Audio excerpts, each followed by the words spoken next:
T V اور عذاب قبر اور مرنے کے بعد کیا ہوگا کیسٹس کی بے پناہ مقبولیت اور کامیابی کے بعد سونک انٹرپرائزز اب پیش کرتے ہیں دوزخ کے حالات۔ بسم اللہ الرحمن الرحیم۔ خواتین و حضرات، السلام علیکم۔ حضرت ابو موسیٰ اشعری رضی اللہ تعالی عنہ رسول خدا صلی اللہ علیہ وسلم سے روایت کرتے ہیں کہ آپ نے دوزخ کی گہرائی بیان کرتے ہوئے فرمایا، اگر ایک پتھر جہنم میں ڈالا جائے تو دوزخ کی تہہ میں پہنچنے سے پہلے 70 سال تک گرتا چلا جائے گا۔ اور حضرت ابو ہریرہ رضی اللہ تعالی عنہ کا بیان ہے کہ ہم رسول خدا صلی اللہ علیہ وسلم کی خدمت میں بابرکت بیٹھے ہوئے تھے کہ ہم نے کسی چیز کے گرنے کی آواز سنی۔ رسول خدا صلی اللہ علیہ وسلم نے فرمایا، کیا تم جانتے ہو کہ یہ آواز کیا ہے؟ ہم نے عرض کیا، اللہ اور اس کا رسول ہی خوب جانتے ہیں۔ آپ نے فرمایا، یہ ایک پتھر ہے جس کو خدا نے جہنم کے منہ پر تہہ میں گرنے کے لیے چھوڑا تھا، اور وہ 70 سال تک گرتے گرتے اب دوزخ کی تہہ میں پہنچا ہے۔ یہ اس کے گرنے کی آواز ہے۔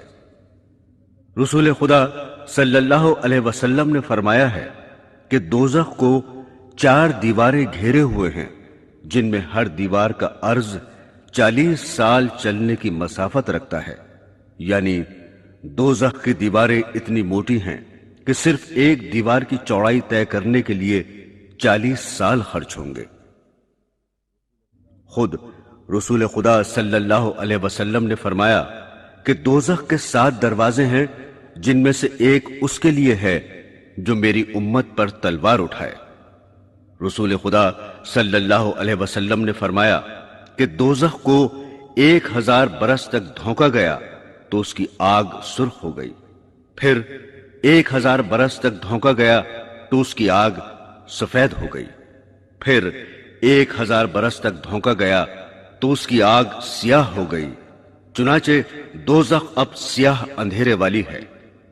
ایک روایت میں ہے کہ وہ اندھیری رات کی طرح تاریک ہے، اور دوسری روایت میں ہے کہ اس کی لپٹ میں اس میں روشنی نہیں ہوتی، یعنی ہمیشہ اندھیرا ہی اندھیرا رہتا ہے۔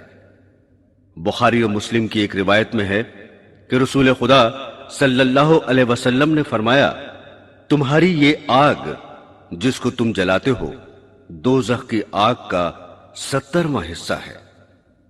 صحابہ نے عرض کیا، جلانے کو تو یہی بہت ہے۔ آپ نے فرمایا، ہاں، اس کے باوجود دنیا کی آگوں سے دوزخ کی آگ گرمی میں 69 درجے بڑھی ہوئی ہے۔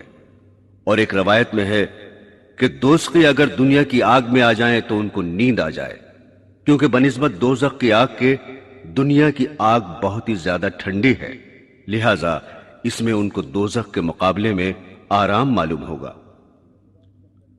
رسول خدا صلی اللہ علیہ وسلم نے فرمایا، دوزخیوں میں سب سے ہلکا عذاب اس شخص پر ہوگا جس کی دونوں جوتیاں اور تسمے آگ کے ہوں گے، جن کی وجہ سے ہانڈی کی طرح ان کا دماغ کھولتا ہوگا۔ وہ سمجھے گا کہ مجھے ہی سب سے زیادہ عذاب ہو رہا ہے، حالانکہ اس کو سب سے کم عذاب ہوگا۔ مسلم شریف کی ایک روایت میں ہے کہ رسول خدا صلی اللہ علیہ وسلم نے ارشاد فرمایا، قیامت کے دن ایک ایسے دوزخی کو جو دنیا میں تمام انسانوں سے زیادہ لذت اور عیش میں رہا تھا پکڑ کر ایک مرتبہ دوزخ میں غوطہ دیا جائے گا، پھر اس سے پوچھا جائے گا، اے ابن آدم، کیا تو نے کبھی نعمت دیکھی ہے؟ کیا کبھی تجھے آرام نصیب ہوا ہے؟ اس پر وہ کہے گا، خدا کی قسم اے رب، نہیں، میں نے کبھی آرام نہیں پایا۔ پھر فرمایا کہ قیامت کے دن ایک ایسے جنتی کو جو دنیا میں تمام انسانوں سے زیادہ مصیبت میں رہا تھا، اسے پکڑ کر جنت میں غوطہ دیا جائے گا، پھر اس سے پوچھا جائے گا، اے ابن آدم، کیا کبھی تو نے